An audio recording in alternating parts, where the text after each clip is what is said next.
statements that would be quite taboo a few years ago have now moved from the margins to the mainstream. And this happened, I would say, approximately 5 years ago at the height of the so-called refugee crisis. You saw an intensification of populist and nativist rhetoric.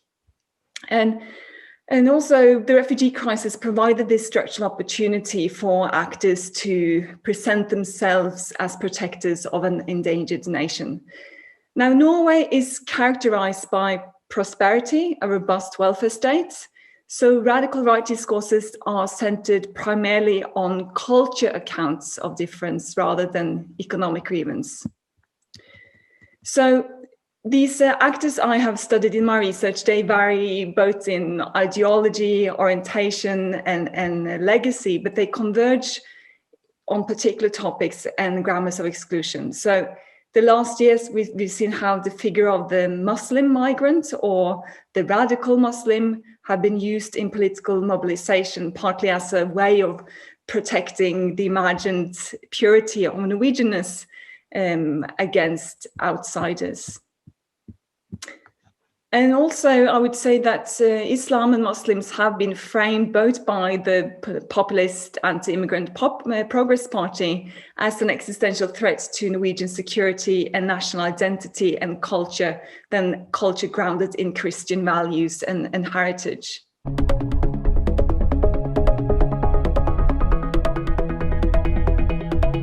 Now, we've seen in Norway, like elsewhere in Europe, we've seen that the worrying effect of the electoral gain of the radical right is that mainstream parties draw their policy agenda to the right in an intensified competition over these volatile voters.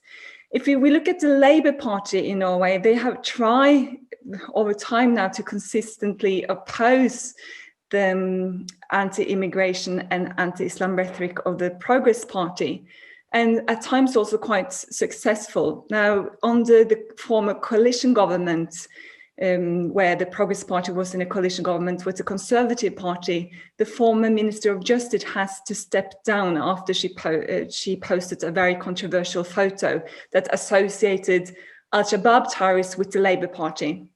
And this is also, we have to remember that Labour members has been targeted in 2011 in the worst attack on Norwegian soil since the end of the Second World War. And that year we have the right-wing extremist Anders Behring Breivik, who was once a member of the Progress Party, that killed 77 people in these twin attacks. And one was targeting the then Labour Prime Minister Jens Stoltenberg's office in Oslo, another against a Labour youth camp on the island of Utøya. So there's a constant effort to push back on associating the Labour Party with too liberal and lenient policies that are responsible for the so-called Islamification of Norway.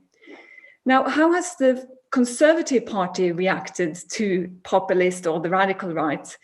Well, it's now a word that's describing Prime Minister's Erna Solberg's style of governance, and that's the Solberg parliamentarism. So it means that she, instead of confronting them immediately, she, of course, was in a quite successful coalition government with the Progress Party, but she's also quite quiet in the boat. So it means that she has issued apologies on behalf of her government before, but it usually takes her a few days to respond. So she's in this kind of balancing act where she's not able to confront them entirely, particularly not when they were in a governing coalition.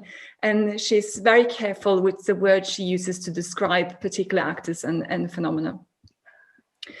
And in terms of how has NGOs reacted, I would say that they are fiercely lobbying. You have anti-racist NGOs that are challenging conspiratorial myths or racism on a daily basis.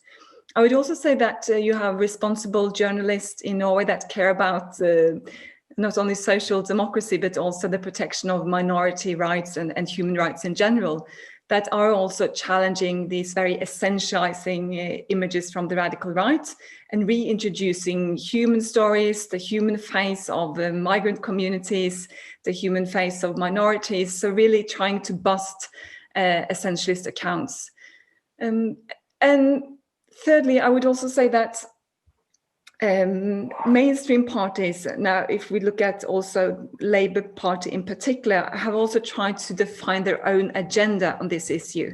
So not just parroting populist politics or trying to move their agenda to the right to gain those voters they have lost, but really trying to define their own agenda when it comes to issues such as immigration, when it comes to issues of Norwegian values, way of life, and whether that or not is on the strain. So I think that's also one successful strategy, is not to parrot populist politics, but to really define the agenda yourself, and what do we need, what do we think, and what kind of policies do you want to develop based on these issues.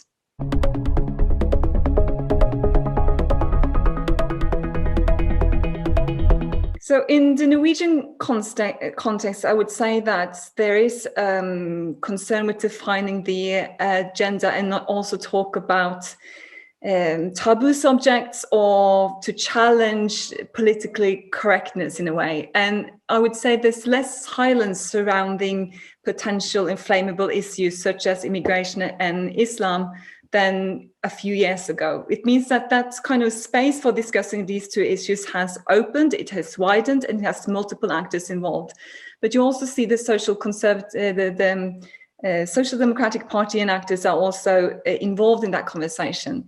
Now, if you compare that to the Swedish context, where the Stefan Löfven and the Social Democrats have been accused for silencing these issues, for not talking about these issues, which has hence led to the sharp increase of popular support for the Sweden Democrats that have taken ownership to these two issues. But they have also taken ownership to defining what is Swedishness or national identity in Sweden. And the past few years, we've also seen the resurfacing of similar discussion in Norway. So what is Norwegianness, national values, national identity? And this conversation was also then initially kind of hijacked by the populist radical right actors. But we see now it has been taken back, in the sense that you also have other actors that are discussing what it needs to be Norwegian way of life, values, identity, but in a very inclusionary manner. So they're trying to have more ownership to issues of national identity. I mean, there's lots of inspiration among, as we know, all kind of political actors are cooperating in this age of hyperconnectivity, and they're drawing inspiration from successes and also learning from failures elsewhere. But what we've seen clearly in many European countries, from the Netherlands to Hungary to Italy, you see actors that are parroting populist politics. So they move their agenda to the right. So social democratic or conservative politician that will incorporate populist agenda in their policy or rhetoric. In Norway, I think it's a similar tendency, but also more open discussion about around these issues.